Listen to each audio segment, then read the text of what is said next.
Do you know that there is a way in which you can beat your opponents in just 15 moves using the same gambit with both colors? I'm going to show you the exact gambit. And after the short tutorial, I'm going to challenge at least 2 random chess players on lichess in an effort to show you how exactly this gambit works in practical terms. Anyways, without wasting much of your time, let's get into it. Okay, so we begin with white pieces. Knight f3, and then after pawn to d5, the top played move, you now go pawn to e4. If pawn takes, you go knight g5, counter-attacking the pawn. By the way, I should mention to say this is not the perfect opening in the world. There are so many videos that I have on my channel where you can learn serious openings and other serious stuff for classical tournaments. The Tennison Gambit is mostly suitable for players who just want to have some fun in blitz and rapid chess. So with knight g5, we aim to take back the pawn on e4. Black usually defends with knight f6, and then this is when you can go pawn to d3. And after pawn takes, you just take back with the bishop, waiting for black to blunder. With this move, pawn to h6, as you can see. And now you simply sacrifice your knight on f7. If king takes, you go bishop g6 check, stopping black's king from escaping or going back to e8. And say if king takes, you just go ahead and grab a free queen. By this time of the game, most of your opponents are going to resign because they can't just play without a queen. Now, let's look at how we can employ this same trap with black pieces. At the end of this line, you're going to discover that we are just doing the same things except with the colors reversed. The Tennison Gambit reversed may actually occur against the queen's pawn game after d4. So I love starting with knight f6. And after pawn to c4, kind of the queen's gambit set up, this is when I go the Budapest way by playing e5. Most of the times white takes.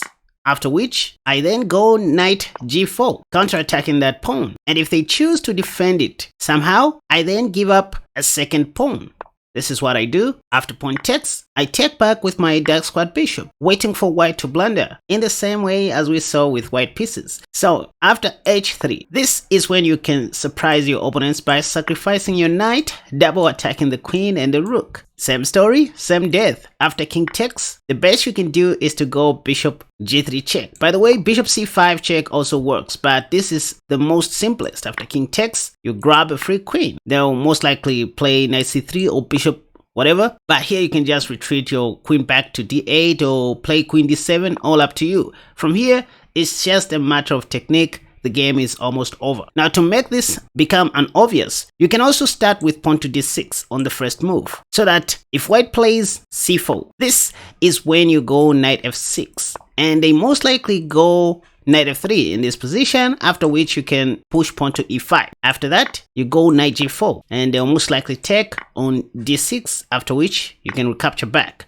Same story, if they do this, you know what to do. It doesn't even matter even if white starts with knight f3. Sometimes what I like doing is to go the right way, as if I want to play the right defense, followed by pawn to e5 if they choose to fianchetto on the king side like that. You know how we play the rat, but oftentimes they like going back to the queen's pawn game. And this is when I go knight f6. After c4, again pawn to e5. Same story, pawn takes, knight g4. One might ask, instead of taking, what if they just play h3 right away? Well, this is just an equal game, equal position. Every gambit has 2 sides. If your tricks don't work, play chess. Just capture this is no longer a gambit. If knight takes, Stockfish says you have an upper hand even if they exchange queens. I mean, your pawn structure is awesome. I mean, in this position, you can even go c6 or pawn to f6 or f5. Now, it is time for me to test this with black pieces only. Let's see how this will work. And if you want to learn more about this opening, just type KaspaChess Tennison Gambit. I'll leave the text in the comment section down below to make it easier for you guys. Before I show you my next chess move, let me show you a smarter move for your finances. I hate advertisements and I know you don't like them either, but without them, this channel can't survive. This video is sponsored by KaspaTech Clean Books, your all-in-one bookkeeping and accounting application so you can record sales, expenses, transfers, deposits, cash outs, and soft loans, to mention only but a few, and instantly generate invoices, income statements, balance sheets, cash flow statements, journal entries, all in real time. KaspaTech Clean Books helps you track every cent like a grandmaster tracking moves on the board. Now back to chess. Alright, let's see what else we can do. the English opening, e5. Ooh, let's play the reversed Tennison Gambit. Knight f3, I'll play d6, yep. Bishop takes, h3, knight takes, yep. This is the reversed Tennison Gambit, you guys. Bishop g6, win the free queen. And bring back the queen. Okay, so I should be careful that. Now let's play normal chess. It is time for us to play normal chess. Normal blitzing.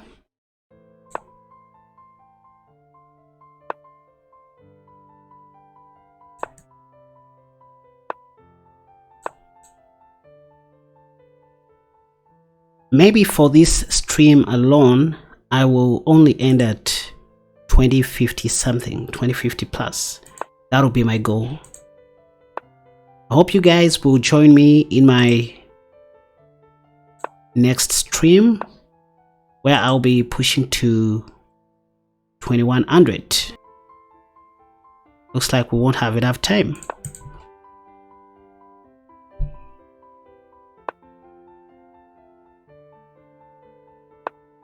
My position is a bit cramped. I need to find a way to open up this position. If I'm not careful, I might even lose my queen. And I will lose my mind if that happens. I'm playing as if I am not the one who's having a queen. What do I do? I'll need to sacrifice material in this position. Let's start like this. Maybe I can now take. Or no. No taking. Wow. This guy played so well. This is amazing. How is this guy finding all these moves? Dude is crazy.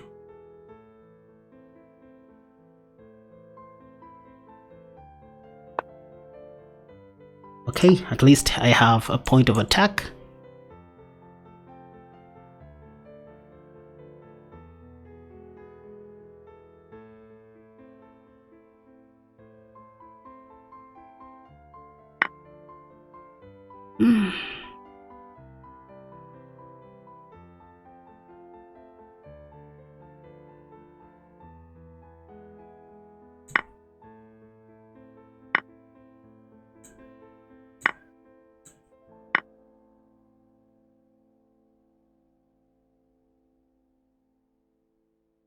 Wow. Let's oversimplify the position. The goal is to give a check, by the way. Yep, finally.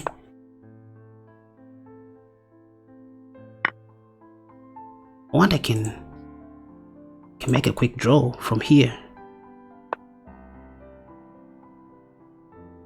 You give a check, give another check. Capture that. Oh, what else? Give a check. Check.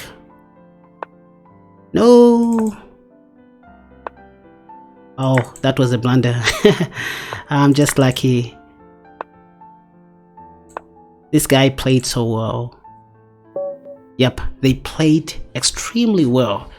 I guess I was still losing, even in this position. Yep, this must be a losing position unless I find a perpetual check. Let me ask Stockfish. Oh, this wasn't losing after all. So I played the right move, Queen e6. There was nothing my opponent could have done. I mean, they just had to play something like Bishop b8 or that, Bishop f4. Say Bishop f4 in this position, a more human move. I had Queen e1. At worst, I can just fight for a draw. And my question is, how can I prevent this pawn from promoting? Maybe putting my queen here, finding the right time to do that. So let's say King h3. Oh, I had queen h1 or queen f1 check, king g3, then queen s6 finally, bishop that, then queen b6. They can't do anything. Amazing. So this is how I was going to paralyze this position, but it was extremely difficult to do that. Now check this out, you guys. If you want to learn more about these kinds of tricks or similar opening ideas like the ones I just shared, you can watch this video that has popped up on the top left. Another video that I highly recommend you check out to skyrocket your rating is this one that has popped up on the top right. But if you love Gambit videos, you can check out the video that has popped up on the bottom left. And if you are a lover of chess traps like myself, feel free to click on the video that has popped up on the bottom right.